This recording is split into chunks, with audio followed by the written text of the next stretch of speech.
আসসালামু আলাইকুম দর্শক। দ্য হিডেন ক্যাম্পাস থেকে আমরা আজকের অনুষ্ঠান নিয়ে আসছি। আমাদের আজকের অনুষ্ঠান ঢাকা বিশ্ববিদ্যালয় সহ সকল বিশ্ববিদ্যালয় গেস্ট রুম কালচার, এই গেস্ট রুম কালচার নিয়ে আমরা আজ কথা বলবো। গেস্ট রুম কালচার কিভাবে উত্থান হলো এবং এর যে পার্শ্ব প্রতিক্রিয়া আমাদের ক্যাম্পাসগুলোতে, তা কিভাবে স্টুডেন্টদের মানসিক এবং তাদের একাডেমিক লাইফকে ব্যাহত করে, আমরা সে সম্পর্কে আজকে জানবো। আমাদের সাথে আছেন ঢাকা বিশ্ববিদ্যালয়ের সাবেক শিক্ষার্থী গালিব আহমেদ শিশির। আপনাকে স্বাগত জানাচ্ছি আমাদের আজকের অনুষ্ঠানে। ধন্যবাদ আপনাকে। গালিব আহমেদ, আমরা জানি যে ঢাকা বিশ্ববিদ্যালয়ে একটা নির্মম কালচার রয়েছে, যেখানে স্টুডেন্টদেরকে প্রথম বর্ষে কোনো সিট বরাদ্দ দেওয়া হয় না এবং বলা হয় you are not legal student for this hall. And এই এই কথার জোরে ঢাকা বিশ্ববিদ্যালয়ে যেসব লেজুর ভিত্তিক ছাত্র সংগঠন রয়েছে, তারা একটা কোণঠাসা করে ফেলে শিক্ষার্থীদের, যে আমরা তোমাদেরকে হলে তুলবো, তোমরা আমাদেরকে তোমরা আমাদেরকে যে সাপোর্ট সেটা দিবা। এখন এই জায়গায় এসে ঢাকা বিশ্ববিদ্যালয়ের একজন শিক্ষার্থী, সে নতুন একটা পরিবেশে খাপ খাইতে গিয়ে সে যে কারো হেল্প নিতে বাধ্য হয়ে যায়। তখন এই জায়গায় আমরা দেখেছি যে গেস্ট রুম কালচার একটা নির্মম ইতিহাস তৈরি করেছে, যেখানে আমাদের শিক্ষার্থীদের জীবনকে একটি বিভীষিকাময় অধ্যায়ে নিয়ে গিয়েছে। আমরা আজকে জানবো আপনার থেকে গেস্ট রুম কালচার সম্পর্কে। গেস্ট রুমটা আসলে কি, এই কালচারটা সম্পর্কে সংক্ষেপে কিছু জানতে চাচ্ছি আপনার কাছ থেকে। ধন্যবাদ আপনাকে। প্রথমত হচ্ছে গেস্ট রুম মানে আমরা যদি এটা বাংলায় করি তাহলে হচ্ছে অতিথি কক্ষ বলা যায়। গেস্ট জি। রুমকে আমরা যদি বাংলায় মিনিং করি অতিথি কক্ষ। আপনি যদি ঢাকা বিশ্ববিদ্যালয় হলগুলোতে আসেন এবং অন্যান্য পাবলিক বিশ্ববিদ্যালয় হলগুলোতে সব জায়গায় গেস্ট রুম থাকে, মানে অতিথি কক্ষ একটা করে থাকে। মানে এখানে নর্মালি হওয়ার কথা ছিল যে এখানে আপনার রিলেটিভ অথবা বাবা মা যখন আসবে, তাদের যেহেতু হলে প্রবেশের অনুমতি নাই, সেহেতু তারা গেস্ট রুমে ওয়েট করবে, ওখান থেকে আপনি দেখা করবেন তাদের সাথে। এইটা মানে লিগ্যাল অর্থ হচ্ছে আপনার এটা। আর যদি বর্তমান গেস্ট রুম কালচার ধরি, সেক্ষেত্রে আমি যতটুকু দেখছি এবং বুঝি সেটা হচ্ছে যে গেস্ট রুম কালচার মানে হচ্ছে সিনিয়র জুনিয়রদের ডেকে নিয়ে এসে পরিচিত হওয়া, পলিটিক্যাল বিষয়গুলোতে তালিম দেওয়া, ইত্যাদি ইত্যাদি। যেমন গেস্ট রুমের আবার প্রকার আছে single guest room, mini guest room, big আচ্ছা, গেস্ট রুম মানে আমরা সেসব ধীরে ধীরে জানবো। আমরা জানতে চাচ্ছি ক্যাম্পাসে এই যে রাজনৈতিক ভিত্তিক যে গেস্ট রুম কালচার, এইটা আসলে কারা প্রথমে প্রচলন করে, এই সম্পর্কে কোনো তথ্য দেওয়া যাবে কিনা? হ্যাঁ, আমি এক্ষেত্রে একমত যে গেস্ট রুম কালচার আমাদের স্টুডেন্টদের উপর যে মানসিক অত্যাচার, প্রেশার চালায় সেটা আসলেই অমানবিক। কারণ হচ্ছে আহ যে গেস্ট রুম যেটা আমরা বলি সেটা হচ্ছে যে প্রত্যেকটি মানে হচ্ছে নর্মালি হচ্ছে সপ্তাহে 5 দিন অথবা 6 দিন থাকে। সেটা হচ্ছে রাত 10টা থেকে রাত 12টা পর্যন্ত। এখানে হচ্ছে সিনিয়ররা আসেন, জুনিয়রদেরকে তালিম দেন, বিভিন্ন গালিগালাজ করেন এবং হচ্ছে ম্যানার শেখানোর নাম করে, ম্যাচিউরিটি শেখানোর নাম করে এখানে নানান ভাবে হ্যারেস করা হয়, সেটা ফিজিক্যালি, সেটা মেন্টালি, এবং হচ্ছে সেটা অনেক সময় টর্চার পর্যন্ত চলে যায়। যেমন আপনারা যদি হচ্ছে রিসেন্ট ঘটনা দেখেন, আবরার ফাহাদে বুয়েটের আবরার ফাহাদ হত্যা, সেটা কিন্তু গেস্ট রুম গেস্ট রুম কালচারের কারণেই সেটা হয়েছে মূলত। সে জাস্ট ভারত বিরোধী একটা পোস্ট দিছিল, ওইখান থেকে নিয়ে এসে তার তার যে গেস্ট রুমটা ছিল এটা ছিল তার সিঙ্গেল গেস্ট রুম। আবার হচ্ছে আমি এই মুহূর্তে নাম বলতে, এস এম হলের একজন, ঢাকা বিশ্ববিদ্যালয়ের এস এম হলের একজন, সে প্রোগ্রামে না যাওয়ার কারণে তাকে বাইরে বাইরে রাখতে হয়েছিল, মানে শাস্তি স্বরূপ প্রোগ্রামে কেন গেল না। পরবর্তীতে তার নিউমোনিয়া হয়, খুব সম্ভবত সে মারা গেছে। তারপর ঢাকা বিশ্ববিদ্যালয়ের সারেফ রহমান হলের আবু বক্কর, সে হচ্ছে দুই গ্রুপের গোলাগুলির মধ্যে খুব সম্ভবত মারা গেছে। এখন গেস্ট রুমের ব্যাপারটা হচ্ছে যে এখানে যদি আমি বলি যে আপনি তো জানেনই যে লেজুর লেজুর ভিত্তিক যে রাজনীতির একটা কন্ডিশন আছে, এটা জারি রাখার জন্য হচ্ছে পলিটিক্যাল রাজনৈতিক সংগঠন, বিশেষত আমি বলবো ছাত্রলীগের কথা বলবো, যেহেতু উম, আমি যতটুকু জানি যে 15-16 সাল পর্যন্ত ছাত্রলীগ এবং অন্যান্য ছাত্র সংগঠনের সহ অবস্থান ছিল। পরবর্তীতে যেহেতু তারা একক আধিপত্যে চলে আসলো, ক্যাম্পাস কেন্দ্রিক যে মুক্তবুদ্ধি চর্চা, বিভিন্ন প্রোগ্রামে বা প্রতিবন্ধকতা সৃষ্টি করা, প্রশাসনের হয়ে কাজ করা, বিভিন্ন বিষয়গুলো ছাত্রলীগ নিজের মনে করে নিত। যার কারণে যেমন হচ্ছে আপনার সাত কলেজ আন্দোলন থেকে ঢাকা বিশ্ববিদ্যালয়ের সাত কলেজ আন্দোলন, আরো বিভিন্ন বিভিন্ন যৌক্তিক আন্দোলনে সবসময় ছাত্রলীগ ডিরেক্ট হামলা করছে, অথবা যারা ওখানে অংশগ্রহণ করছে হলে ব্যাক করছে তাদের উপর প্রেসার চালাইছে। এবং হচ্ছে আপনার, হ্যাঁ, এটা হচ্ছে গেস্ট আর কি। গেস্ট রুমে যারা হচ্ছে প্রোগ্রামে যাচ্ছে না তাদের আপনি বলতে পারেন ওয়ান কাইন্ড অফ আদালত অথবা কাঠগড়া। সেটা হচ্ছে আপনি কেন গেলেন না, মানে তুমি কেন গেলে না, ইত্যাদি নানান কথাবার্তা। এবং দুঃখজনক হলো সত্য, জি। এটাও বলা লাগে একটু, সেটা হচ্ছে যে আমি নিজেই গেস্ট রুমের ভিকটিম। আমি নিজেই, আমি হচ্ছে সেভারেল টাইমস মার খেয়েছি, আমি লাথি খেয়েছি। মানে এটা তো গেলো ফিজিক্যাল, মেন্টালি আমি পুরা ডিস্টার্ব হয়ে গেছিলাম। এখনো যে খুব বেশি ওভারকাম করতে পারছি, পারি নাই আসলে। জি।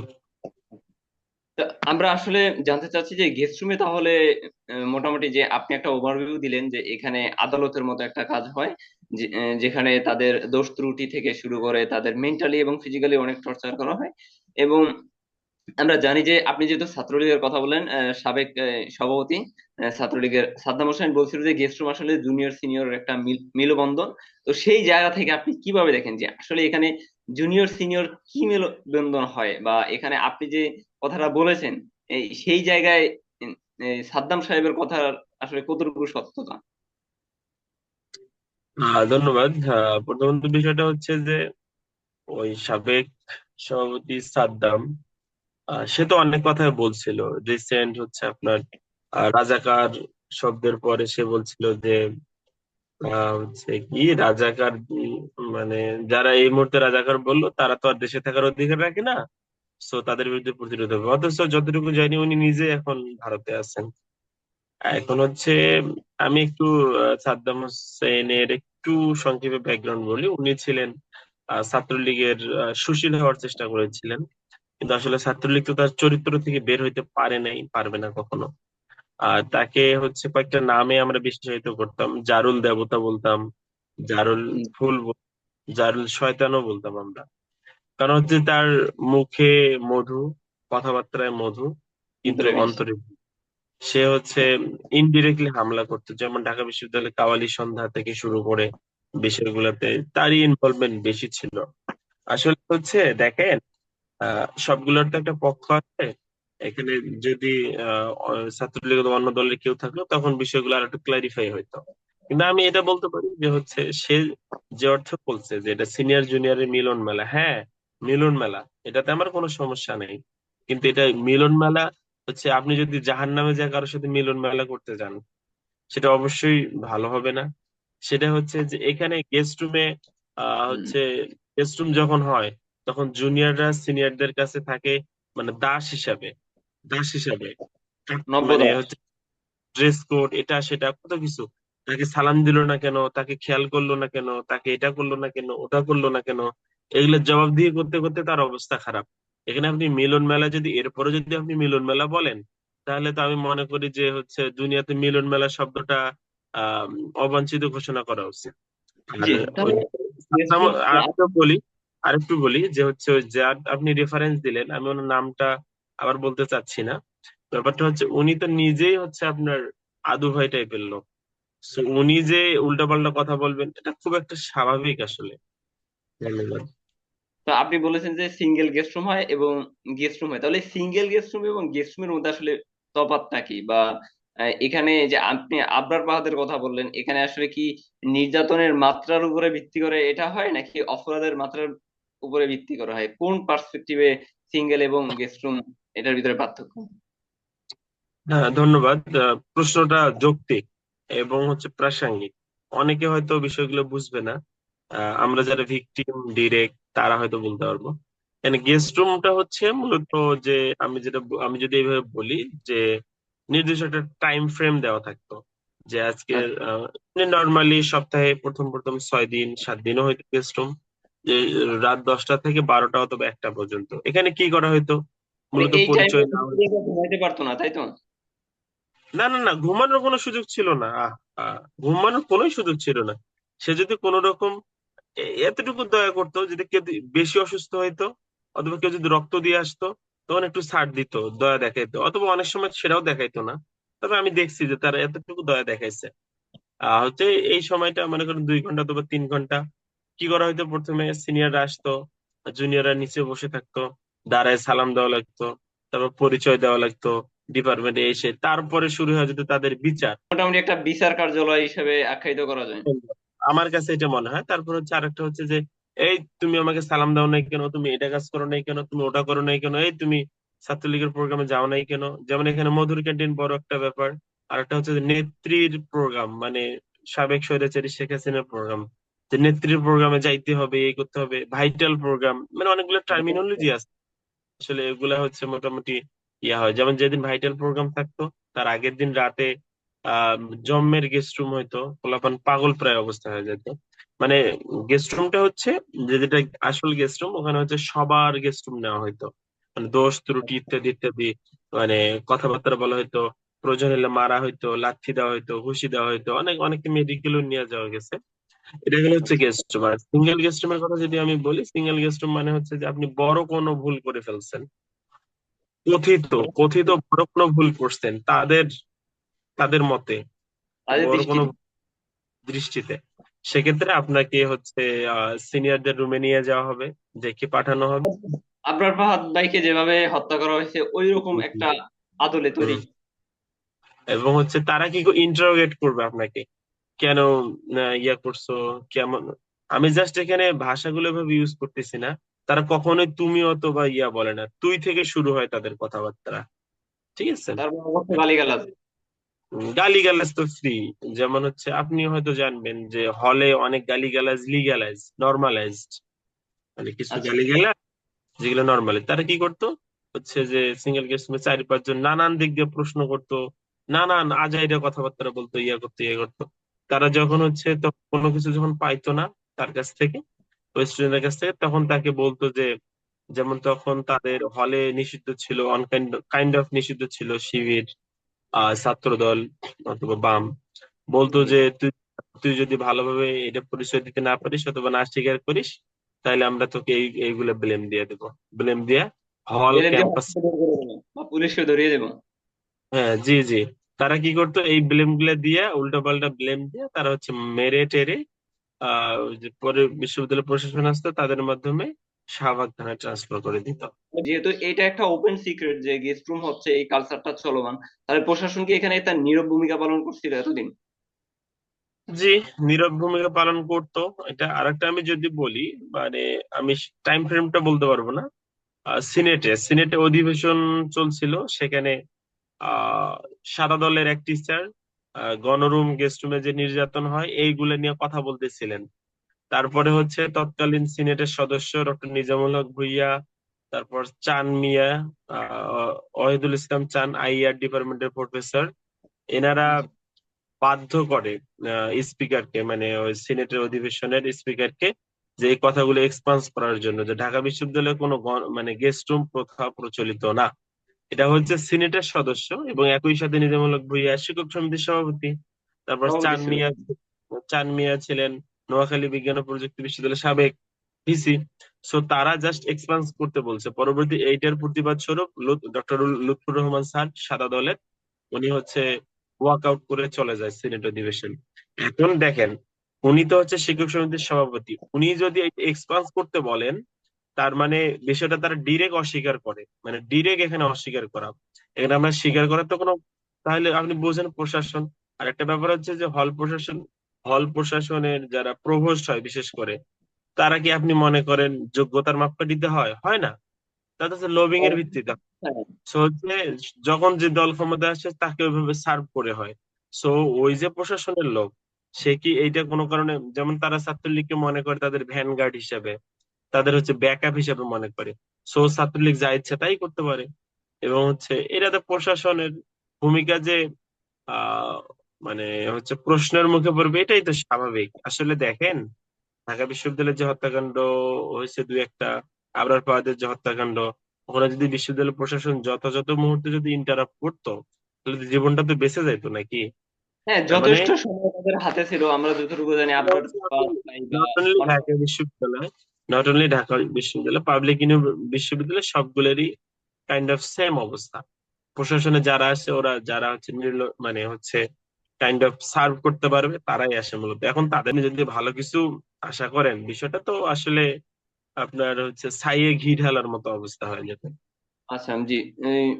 শিশির ভাই, আমরা আমরা যতটুকু জানি একজন শিক্ষার্থী যখন গ্রাম থেকে উঠে আসে কিংবা একটা নতুন পরিবেশে আসে, তখন সেই গেস্ট রুম এবং সিঙ্গেল গেস্ট রুম এই জায়গায় এসে সে আসলে তার পড়াশোনার যে মানসিকতা সেটা এবং তার মেন্টাল হেলথ, এই দুইটা আসলে কিভাবে সে টিকে থাকে ক্যাম্পাসে, যদি এই বিষয়ে আমাদেরকে সংক্ষেপে কিছু বলতেন। এখন ব্যাপারটা হচ্ছে যে নর্মালি হলগুলোতে যারা থাকে, যারা হচ্ছে গ্রামের মধ্যবিত্ত নিম্নবিত্ত একবারে নিঃস্ব মানুষজনের, মানে তাদের সন্তানরাই থাকে। কারণ ঢাকা শহরে তো একটা বাসা ম্যানেজ করা থাকা একটা অনেক আহ জি কস্টলি অবশ্যই। এবং অনেক চ্যালেঞ্জিং। সো তারা এসে ঢাকা বিশ্ববিদ্যালয়ে নিয়ে অনেক আশা ভরসা নিয়ে আসে। আসার পরে এক রুমে 30 জন থাকে। প্রথমত তার মনটা খারাপ হয়ে যায়। পরে আবার যখন গেস্ট রুমে বাপ মা তুলে গালিগালাজ করা হয়। এই রুম গুলা কি 30 জনে থাকার মতো রুম? না না না না না, 6 জন। এখন 6 জন? যে প্রশাসন লিগ্যাল অ্যালটমেন্ট দিচ্ছে, এখানে 6 থেকে 7 জন থাকা যায় বেড নিয়ে। এখন 6 থেকে 7 জন থাকা যাচ্ছে, আচ্ছা। জি, এটা লিগ্যালি অ্যালটমেন্ট। তারপর তারা যখন এই অবস্থা দেখে তাদের তো মাথা খারাপ হয়ে যায় প্রথমত এটা। তারপর হচ্ছে তারা যখন প্রত্যেকদিন রাত 10টা থেকে 1টা পর্যন্ত গেস্ট রুম করে, তখন তো তাদের মন মস্তিষ্ক আরো খারাপ হয়ে যায়। তারপর হচ্ছে প্রোগ্রাম করতে হয় বিভিন্ন আওয়ামী লীগের নেতা নেত্রী। তারপর কোনো প্রোগ্রাম থাকলে, ছাত্রলীগের কোনো প্রোগ্রাম থাকলে তাদেরকে এগুলোতে পার্টিসিপেট করতে হয়। করতে হয় মানে করতেই হবে, করতেই হবে। বাধ্যতামূলক। যার কারণে হচ্ছে আসলে মানুষ তো মন মানসিকতা তো এই যে গেস্ট রুম, এই যে গণরুম সার্ভ করে সে ব্যক্তিরা যে ক্লাসে যাবে, একটু যে পড়াশোনা করবে, সেখানে আবার যখন প্রোগ্রাম হয় তার দ্বারা কি আসলে পড়াশোনা করা সম্ভব হয়? আর নর্মালি পড়াশোনাটা হচ্ছে কাইন্ড অফ হচ্ছে আপনার প্র্যাকটিসের ব্যাপার। যদি প্র্যাকটিস থাকে না থাকে তখন একটা, যে এতদিন ডিটাচড হয়ে গেলে তো প্র্যাকটিস থাকবে না, এটা তো খুব একবারে সাধারণ ব্যাপার। আর জি। পড়াশোনার জন্য যতটা হচ্ছে আপনার আদর্শ পরিবেশ দরকার, বিশ্ববিদ্যালয় হলগুলাতে বিগত সময়গুলোতে ওই পরিবেশ ছিল না আসলে। যে এই গেস্ট রুম থেকে কি এক একজন শিক্ষার্থী হয়ে ওঠে আবরার ফাহাদের খুনি কিংবা অন্যান্য শিক্ষার্থীদের খুনি, যে হাফিজ আমাদের ক্যাম্পাসে যে মারা গিয়েছে এরকম, এটা কি গেস্ট রুমের একটা প্রভাব কিনা? হ্যাঁ, আমি এটার সাথে একমত। আমি এটার সাথে একমত ব্যক্তিগতভাবে। কারণ হচ্ছে যে আপনি দেখেন, আহ যে ছেলেটা মারতেছে অথবা যে ছেলেটা গেস্ট রুম করাচ্ছে জুনিয়রদেরকে, সে জি। কিন্তু এই অবস্থায় আসছিল, এই হলে এই অবস্থায় ছিল। এখন আমি যদি বলি ছাত্রলীগ একটা যন্ত্র, এই যন্ত্রতে ঢোকার পরে আসলে আপনার আইন কানুন নীতি নৈতিকতা কোনো কিছুর বড়াই করতে হয় না। যার কারণে হচ্ছে বিগত সময়গুলোতে যেহেতু ছাত্রলীগের আন্ডারেই ছিল হল সমূহ, সো জি।